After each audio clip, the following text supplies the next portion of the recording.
तो यार देखेंगे चैप्टर 14 स्टार्ट कर रहे हैं, क्लास 10th स्टैटिस्टिक्स। इधर आ जा यार, गर्दन टेढ़ी हो जाएगी तेरी, इधर आ जा। ठीक है, अब आज का जो इसमें रहेगा, जो भी 10-15 मिनट का जो भी लेक्चर रहेगा, उसमें केवल intro part, real life use सब इनके बताएंगे, क्यों इनको हम लोग पढ़ रहे हैं, क्या इनका ये सब है, तो सब चीज देखेंगे। तो ये जो पूरा चैप्टर है, पूरा जो टॉपिक है, बहुत वास्ट है, बहुत बड़ा। 11th क्लास में भी है, 9th में भी पढ़ा था, 8th में भी, 10th में भी, और आगे तो डाटा एनालिस्ट की पोस्ट होती है, लोग पूरी इस पे एनालिसिस करते हैं डाटा के ऊपर। ठीक है, तो आपको इस पूरे चैप्टर में हर जगह डाटा मिलेगा। डाटा भी बोलते हैं इसको, डेटा भी बोलते हैं। ठीक है, ये जो डाटा होता है, अगर नॉलेज वाली बात करें तो ये प्लूरल है, इसका सिंगुलर है डेटम। अगर आपके पास, और डाटा मीन्स यार होता है इंफॉर्मेशंस, पीस ऑफ इंफॉर्मेशन। आपके पास अगर कोई भी इंफॉर्मेशन है तो वो डाटा है। बात समझ आ रही है? हम लोग कहते हैं कि हमको 1 GB डाटा मिला, हमको डाटा नहीं मिलता है। हम नेट से 1 GB की इंफॉर्मेशन ले सकते हैं, यस और नो। इंफॉर्मेशन को हम लोग डाटा बोलते हैं। जब एक से अधिक इंफॉर्मेशन होती है तो उसको डेटा या फिर डाटा बोलते हैं। अगर एक इंफॉर्मेशन है आपके पास तो उसको हम लोग डेटम बोलते हैं। ये बस छोटी सी बात है। अच्छा, अगर इसमें भी विप्रिकेशन करें, इसका मतलब पार्ट करें, तो दो टाइप का डाटा होता है। एक यार होता है हमारा प्राइमरी डाटा, और एक हमारा होता है सेकेंडरी डाटा। ये कभी एग्जाम में नहीं आएगा, मैं इसलिए पहले क्लियर कर दूं कि ये टॉपिक है नॉलेज वाला, पहले नॉलेज लेते हैं, फिर आएंगे नंबर पे भी, जो सब्जेक्ट है। प्राइमरी डाटा क्या होता है? जो डाटा आप खुद से कलेक्ट करते हैं, खुद से कलेक्ट करते हैं। जैसे मैंने आपको एक होमवर्क दिया कि आपकी क्लास में जितने भी स्टूडेंट्स हैं सबकी हाइट का एक डाटा बनाओ, तो आप खुद इंची टेप लेके गए और उनकी हाइट लेकर आए, तो वो भी डाटा है, इंफॉर्मेशन है वो भी, तो वो प्राइमरी डाटा होगा। वो क्या डाटा होगा? प्राइमरी डाटा होगा। अब मैंने कहा कि आप मुझे ये बताइए कि मंडे को कितने बच्चे एब्सेंट थे, तो अटेंडेंस किसने ली थी? मैम ने ली होगी या फिर सर ने ली होगी। आप पहले से डाटा से कुछ चीज सर्च करके लेके आए, वो भी डाटा है कायदे में। आपके टीचर ने मंडे की मान लो अटेंडेंस ली इस तरीके से, पी एब्सेंट इस तरीके से, ये भी डाटा है। लेकिन आपने क्या किया, यहां से मुझे ये बता दिया सर उस दिन 2 बच्चे एब्सेंट थे, डाटा तो ये भी है। लेकिन इस टाइप के डाटा को हम लोग क्या बोलते हैं? Secondary data. मतलब आपने प्राइमरी डाटा कोई वर्क कर चुका है। क्या हुआ? हाँ, आवाज आ रही होगी यार, ये पता नहीं यार, माइक आजकल से भाग रहा है। कोई बात नहीं, चलो बढ़िया है, वरना जान कहाँ पहुंच जाता। ठीक है, अच्छा तो ठीक है, प्राइमरी डाटा हो गया, सेकेंडरी डाटा हो गया, पक्की बात है ये। अच्छा, ये डेटम एटम, ये सब बेसिक बातें हैं। इस चैप्टर में जो हम लोग पढ़ेंगे वो उस पर भी आऊंगा, लेकिन उससे पहले और थोड़ी बेसिक बातें आपको बताएंगे। चलिए, अच्छा अब ये सर इसकी रिक्वायरमेंट क्यों हो रही है? सबसे बड़ी बात है कि सर इसकी रिक्वायरमेंट क्यों हो रही है हमको। होता क्या है, जब आप लोग जैसे IPL देखते हैं, क्रिकेट मैच देखते हैं, फुटबॉल मैच देखते हैं, कहीं का भी, तो वहां पे आपने देखा होगा कि इस तरीके से, अगर आप जैसे सपोज अभी इंडिया खेल चुकी है तो इंडिया कर्व इस तरीके से होगा, ऑस्ट्रेलिया खेले तो उसका कुछ इस तरीके से होता था, याद आ रहा होगा। तो ये भी क्या है? फ्रीक्वेंसी पॉलीगन से अपने ये डाटा को रिप्रेजेंट करने के तरीके, जो हिस्टोग्राम होता था, बार ग्राफ होता था, फ्रीक्वेंसी पॉलीगन होता था, ये क्या है? डाटा को रिप्रेजेंट करने के तरीके। जैसे मैंने आपसे क्या कहा, जैसे मैंने आपसे कहा बहुत बड़ा डाटा है। सपोज मैंने कहा यार 20 बच्चों की हाइट का मैंने डाटा दिया आपको। मैंने कहा एक बच्चे की हाइट मान लो 5 फुट है, मैंने कहा दूसरे की हाइट मान लो 6 फुट है, तीसरे की हाइट 5 फुट, कुछ इस तरीके से मैंने आपसे कहा। ठीक है, तो अब ये इतना बड़ा डाटा रहेगा, इस डाटा को हम लोग छोटा भी कर सकते हैं। हम ऐसे करेंगे, कैसे कि हम इसका पिक्टोरियल रिप्रेजेंटेशन से भी इसको बना सकते हैं। जैसे क्या, मैंने कहा जिनकी हाइट एक जैसी है उनको एक बार ग्राफ से रिप्रेजेंट कर देंगे। मान लो इस तरीके से, मैंने कहा कि यहाँ तक हाइट मान लो 5 फुट है। अब जितने लोगों की 5-5 फुट है इस तरीके से कर देंगे, जिनकी थोड़ी ज़्यादा है इस तरीके से कर देंगे। तो ये केवल रिप्रेजेंटेशन है डाटा का। ठीक है, जो हम लोगों क्लास 9 में दबा के पढ़ा है। ठीक है, अब डाटा के टाइप की अगर हम बात करें कि यार डाटा का कितने टाइप के होते हैं, तो कुछ नहीं होता है। डाटा हमारे 2 टाइप के होते हैं, एक होता है ग्रुप डाटा, एक होता है अनग्रुप डाटा। एक क्या होता है? ग्रुप डाटा होता है, और एक होता है हमारा अनग्रुप्ड। अनग्रुप मतलब भैया ऐसे ही फैला पड़ा है यार पूरा, बात समझ आई ना। एक होता है हमारा अनग्रुप डाटा, एक होता है हमारा क्या? Group data. हाँ ठीक है। तो ये ग्रुप डाटा था और अनग्रुप डाटा था। तो हम लोगों ने क्लास 9th में हल्का फुल्का ग्रुप डाटा का एक आध क्वेश्चन किए थे। तो आपको बता दें अनग्रुप डाटा क्या होता है यार, जो स्कैटर्ड है, फैला हुआ है डाटा। जैसे मैंने कहा भैया 10 बच्चों की हाइट का डाटा मैंने दिया, मान लो ये 5, 6, 5.5 और 4.5, ये डाटा जो है ये हमारा क्या अनग्रुप्ड डाटा है, ग्रुप में नहीं है, फैला हुआ है। ठीक है, तो इस टाइप के अनग्रुप डाटा होते थे। अच्छा जी, ग्रुप डाटा को 3 टाइप में डिस्ट्रीब्यूट किया गया। आपको केवल 2 ही दिखेंगे नाम, एक कंटिन्यूस और एक डिसकंटिन्यूस। एक और होता है जिसका नाम होता है डिस्क्रीट।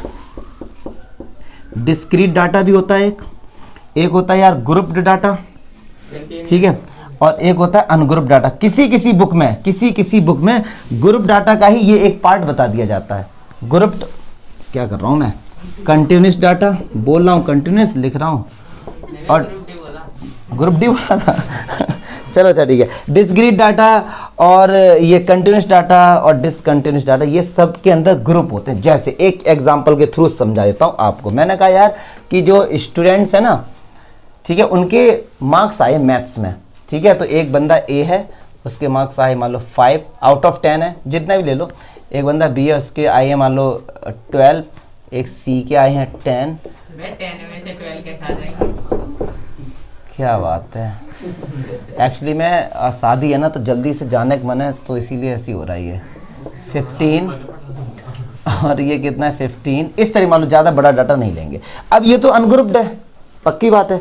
अच्छा जी, अब इसको डिस्क्रीट कैसे बनाएंगे। डिस्क्रीट भी एक क्या है, ग्रुप का पार्ट है। तो हम ऐसे बोलेंगे कि यार 5, 10, 12, 15, 5 नंबर लाने वाला एक बच्चा है, 10 नंबर लाने वाला एक बच्चा है, 12 नंबर लाने वाला एक बच्चा है, 15 लाने 2 बच्चे हैं। हो गया डिस्क्रीट, ग्रुप में ही तो हो गया ना। देखो ग्रुप में यहाँ पे भैया क्या हो गई, ग्रुपिंग हो गई। अच्छा जी, अब कंटिन्यूस डाटा का, तो इसमें क्लास इंटरवल आ जाते हैं। जैसे मैंने आपसे कहा 0 से लेके 5 के बीच में कितना है, 0 से लेके 5 से लेके 10 के, या 10 से लेके 15 के, 15 से लेके, तो ये इस टाइप के क्या होते हैं, कंटिन्यूस डाटा। अगर एक ऐसा ले लूँ 0 से लेके 5 को, 6 से लेके 11, 12 से लेके 17, इस तरीके के होते हैं। ये क्या होते हैं, डिसकंटिन्यूस डाटा होते हैं। और डिसकंटिन्यूस डाटा के क्वेश्चन को सबसे पहले कंटिन्यूस में कन्वर्ट करते हैं। वो आगे सब पढ़ेंगे, केवल अभी इंट्रो पार्ट चल रहा है, बस इंट्रो पार्ट चल रहा है। अब मैं आप पे आता हूं, अब मैं आपको बताऊंगा सेंट्रल टेंडेंसी, जिसको हम लोग बोलते हैं मीन मीडियन मोड। इसकी बड़ी इंटरेस्टिंग स्टोरी है, मैं आपको बताता हूं ये हम लोग क्यों पढ़ रहे हैं। ये है इंट्रो पार्ट, अभी नंबर का एक भी लेना देना नहीं है। क्यों सर हमको आपने मीन पढ़ाया 9th में या 8th में, या अब क्यों हमको पढ़ा रहे हो, और क्यों हमको मोड पढ़ा रहे हो, क्यों ये सब चीजें। तो एक बड़ी इंटरेस्टिंग स्टोरी है, वो स्टोरी को पहले देखेंगे, फिर आपको बताएंगे कि मीन मीडियन मोड हम लोग क्यों पढ़ रहे हैं। इसे हंसपड़ा दोस्तों।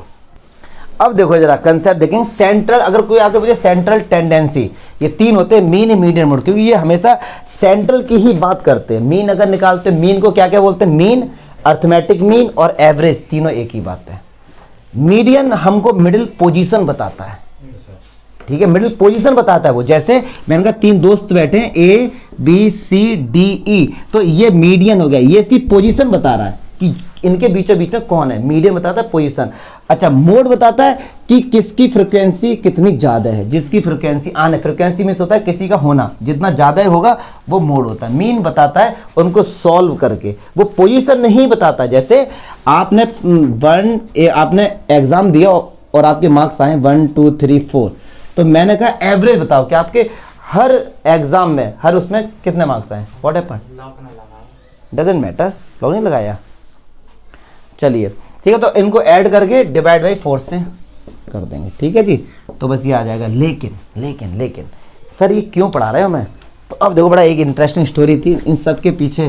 बड़ा, एक का नाम था मैरी, एक का नाम था हैरी, जैसे एनसीईआरटी में लिया गया, जैसा लिया गया, ठीक है। कैसे भी ले लो, हम लोग अपने नाम लेंगे। एक थे राम, नहीं राम नहीं लेंगे यार, फिर इनके, क्योंकि इनके बीच में फाइट भी हुई ना, तो एक थे चिराग और एक पंकज। चलिए अब सुनो ध्यान से रहा। इन बच्चों ने 5 एग्जाम दिए 10-10 मार्क्स से। तो कुछ इनके भैया मार्क्स आए हैं, तो इस तरीके से आए हैं 10, 8, 9, 8 और 7 भी इनके मार्क्स आए हैं 10 आउट ऑफ 10। पंकज के आए हैं 4, 7 10 10 और 10। ये भाई पंकज के मार्क्स हैं। सुनो, ध्यान सुनो, कंसेप्ट सुनो, मजे लो, लेकिन हाँ मजे लो, ठीक है, मजे लाइफ में मजे लो, लेकिन समझते चलो, मैथ से कुछ कंप्रोमाइज मत करो। अब चलो, ये मार्क्स आए हैं, ठीक है जी। अब जब इनका पेरेंट्स मीटिंग हुई, रिजल्ट मिला, तो टीचर ने कहा भैया चिराग फर्स्ट आया है, मतलब चिराग फर्स्ट आया है और पंकज सेकंड आया है, ऐसा टीचर ने कहा। ठीक है, इसका एवरेज निकाल लेंगे हम लोग जल्दी से, भैया मैं निकालने की कोशिश करूंगा। 8 8 16, 16 और 10 26, 26 9 जोड़ा 26 35 30 43 हो गया ना, कितना 43, 5 से डिवाइड करो 8.4, जल्दी बताओ जल्दी। और इसका शायद होगा 10 30 37 41, किसका चिराग का 42 है, तो डिवाइड बाई 5 नहीं होगा, तो 8.4 नहीं आएगा, तो वही तो लिखा है, एवरेज लिखना ना। इसका कितना का 8.2, तो टीचर ने क्या, और सही बात है, आप भी कहोगे यार 8 पॉइंट इसका ज़्यादा है, तो भाई मैम ने कहा, जो भी इनके क्लास टीचर थे, मेंटर थे, एचआरटी थे, जो भी थे, उन्होंने कहा कि चिराग फर्स्ट है। भाई पंकज गुत गया, टीचर से लड़ाई कर ली। पंकज का ऐसे नहीं होगा भाई, क्यों, देखो मैम ऐसे करो, आप एक काम, अब ये मैम को सलाह दे रहे हैं, मैम ऐसा करो, हम लोगों के जो भी मार्क्स हैं ये असेंडिंग या डिसेंडिंग ऑर्डर में लिखो, आप किसी भी एक में। अब पंकज बुद्धि लगा रहे हैं, तो अब देखो इनकी बुद्धि, इन्होंने कहा कि यार किसी भी असेंडिंग या डिसेंडिंग ऑर्डर में लिखो, तो चलो मैं इसे किस में लिखूं, असेंडिंग ऑर्डर, सर पहले सबसे छोटा, मतलब पंकज के मार्क्स, सॉरी मैं पहले लिख रहा हूँ चिराग के, तो 7 8 8 9 10, इनके लिखेंगे 4 7, क्लियर है। इन्होंने कहा, पंकज ने जो बुद्धि की, मैम देखो बीचों बीच वाले मार्क्स देखो मेरे ज्यादा हैं, मैम बीचों बीच में जो मार्क्स अगर आप देखेंगे तो मेरे 10 है, उसके 8 है, तो फर्स्ट तो मैं आया। मैम ने कहा बेटा ऐसे नहीं होता है, मैम ने कहा बेटा ऐसे नहीं होता है, आप बात मानो, ऐसे नहीं होता है, आप आर्ग्यूमेंट मत करो मुझसे, इस तरीके से नहीं होता है। फिर इन्होंने कहा चलो मैम चलो, आप इसको भी आप नहीं मान रही हो, ठीक है मत मानिए, आप ये देखो कि 10 मार्क्स कौन ज्यादा लेकर आया है। मैं 3 बार लेकर आया हूं 10 आउट ऑफ 10, लेकिन वो यार एक ही बार लेके आए, मैं फर्स्ट तो मैं हूं, मैं फर्स्ट तो मैं हूं, बात समझ रहे ना बात को। इन्होंने कहा यार 10 मेरे 3 बार आए हैं और मैं उसका एक ही बार आया, तो फर्स्ट तो मैं हूं ना। फिर नहीं, फिर ये आर्गुमेंट बढ़ा, फिर इन 3 बार आर्गुमेंट हुआ, इन तीनों आर्गुमेंट के नाम दिए गए कि जो एवरेज निकाला गया था इसको बोला गया मीन, और इन्होंने बोला ना कि जो बीचों बीच में की आप बात करो, बीचों बीच में तो मेरे मार्क्स ज्यादा है, इस बीचों बीच को बोला गया मीडियन, और इन्होंने कहा ना कि 10 सबसे ज्यादा मेरे आए हैं, इसको नाम दिया गया मोड, चमका, चमका, पक्की बात है। लेकिन फिर भी एनसीईआरटी में भी और भी बुक में ये उन्होंने एम्फेसाइज किया है कि मीन मीडियन मोड इनफ नहीं है, मीन मीडियन मोड इनफ नहीं है ये बताने को कि इनमें से कौन सा बेस्ट है, इनमें से कौन सा बेस्ट है, मीन मीडियन मोड भी नहीं बता सकते। आगे हम लोग पढ़ते हैं, वेरिएंस पढ़ते हैं, स्टैंडर्ड डेविएशन पढ़ते हैं, काफी ज्यादा चीजें हम लोग पढ़ेंगे, तो वो चीजें क्लियर करेंगे, लेकिन 10th क्लास तक काफी इतना ही है। अब जैसे आपको बताएं कि ये क्यों ये 3 चीजें मीन मीडियन मोड क्यों इनफ नहीं है, ये बताने को कि इनमें से कौन सा बेस्ट है। जैसे फॉर एग्जांपल एक बंदा है, क्रिकेट खेल रहा है वो, ठीक है, 2 बंदे हैं, एक बंदा ए है और एक बंदा बी है। एक ने आपने देखा कि यार वो उसके मैच का स्कोर है कि 57 बनाए उसने, 43 बनाए, 63 बनाए, और मान लो उसने 48 बनाए, 4 मैच का ये हमने डाटा दे दिया। एक बंदा है उसने 100 मारा, 2 3 और मान लो फिर उसने मार दिया 200, ठीक है जी।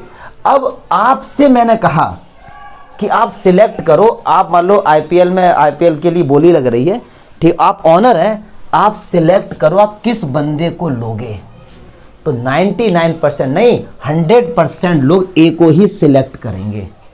पता है क्यों? भले इनका एवरेज भले इसका ज्यादा आए या जो भी कुछ है, इसने 200 बनाए, इसने कभी नहीं बनाए, इसे सिलेक्ट करें, क्यों? इसमें कंसिस्टेंसी है, स्टैंडर्ड डेविएशन बोलते हैं इसको, मतलब डेविएशन मतलब उनके बीच में ज्यादा डेविएशन नहीं है, मतलब कहां 100 फिर सीधे 2, कितना डेविएशन हो गया, मतलब कंसिस्टेंसी नहीं है इसमें। तो ये हम लोग आगे पढ़ेंगे चीजें जाके। जैसे यहां पर क्या है, ये क्यों हार गए, ये 10 10 10 सीधे 4, या तो टॉप करेंगे या फिर नीचे रहेंगे। अब जैसे मैच मान लो फाइनल मैच है, अब आपने अगर बी को लिया तो आप बड़े कंफ्यूज रहेंगे, यार चल गया तो भाई साहब निकाल देगा मैच, नहीं चला तो मैच हार जाएंगे। बट इसमें क्या है कि ये पक्की बात है 50-60 रन बना के तो आएगा, मतलब 100% चांस रहेंगे हमारे कि मैच तो ये निकाल के आएगा। अगर जैसे मान लो 50 रन चाहिए मैच जीतने के लिए और ये बंदा गया, तो आप कॉन्फिडेंट हैं कि ये बंदा ने हर मैच में 50-60 रन बनाता है, और जब ये जाएगा तो आपको बड़ी कंफ्यूजन होगी कि हो सकता है कि मैच बहुत जल्दी जिता दे और हो सकता है बहुत जल्दी वापस आ जाइए। बात समझ ना, तो ये होता है स्टैंडर्ड डेविएशन। तो ये आगे हम लोग पढ़ेंगे। इस क्यों मैंने इसलिए बता रहा हूँ कि एनसीईआरटी में ये बोला गया है कि मीन मीडियन मोड इनफ नहीं है ये पहचानने के लिए कि कौन सा ग्रेटर है, इनमें से कौन सा बेस्ट है। चमका, मीन मीडियन मोड का रियल लाइफ आया समझ में कि इस तरीके मार्क्स को लेके छोटा सा आर्गुमेंट हुआ, और ये आर्गुमेंट से 3 चीजें निकल कर आई, मीन मीडियन मोड। तो मीडियन जो हमेशा होता है वो 20 की चीज बताता है, मोड बताता है मैक्सिमम नंबर ऑफ फ्रीक्वेंसी, और मीन जो बताता है उनका एवरेज। मीन के 3 नाम होते हैं, मीन बोल दो या अर्थमेटिक मीन बोलो या एवरेज बोलो, एक ही बात। चमका, पक्की बात है डियर। तो अब हम लोगों ने, अब मैं थोड़ा सा इसमें बताऊंगा आपको कि ये तो इंट्रो हो गया, परसेंटेज निकाल के सिलेक्ट नहीं कर सकते। ये इंट्रो हो गया, ये सारा हमारा इंट्रो हो गया। अब हम लोग 14.1 पे जाएंगे, उसका जो इंट्रो पार्ट है कि मीन मीडियम, उसको हम लोग समझेंगे। ठीक है, ये तो केवल इंट्रो है स्टैटिस्टिक्स का।